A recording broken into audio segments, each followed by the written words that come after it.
یک شبه گوش به شیطان بدهیم، تو بیا یک شبکه جنگ کنیم. صلح بی نشأه وصلی تو بس است، تو بیا جنگ کنیم. جونی من صلح بس و آشتی بس، کوسه صبر که لبریز شده است، تو بیا یک شبکه جنگ کنیم.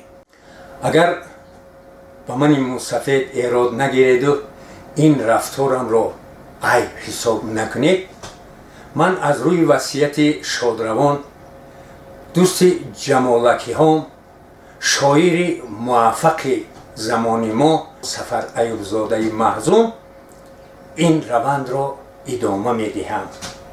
چون که وقتی در زمان زنده بودنشان 20 سال او را تشویق کردم که بیا همین نمود شعرهایت را برای یگان روز ثبت و نوار برداری کنیم. راضی نمیشد، میگفت که اطرافیان مرا چپ گرفتند، بعد مردم اینها رو تو خودت میخوانی. یعنی این برای من وصیت است. جانی من صلح بس و آشتی بس، تخم هجران به دلم کاشتی بس. یار جان دوری و رنجوری بس است، این شکیبایی و مغروری بس است. جانی من صلح بس و آشتی بس، کوسه صبر که لبریز شده است، تو بیا یک شبکه جنگ کنیم. آشتی بس بود ای یار عزیز، صلح بی نشأه وصلی تو بس است. تو بیا یک شبکه واله و مست، حال هجران و عذاب دل خود را به جهان تنگ کنیم. کوسه صبر که لبریز شده است، تو بیا یک شبکه جنگ کنیم. گرچه چون آینه پاک است حیا، سر او را هدفی سنگ کنیم. یک شبه گوش به شیطان بدهیم، تو بیا یک شبکه جانکی من جنگ کنیم. من از روی دستنویس وریانت های گوناگونی این نمود شعرهای او را با نگاشته خودش، یعنی به قلم مخصوص برای من ثبت کرده داده است.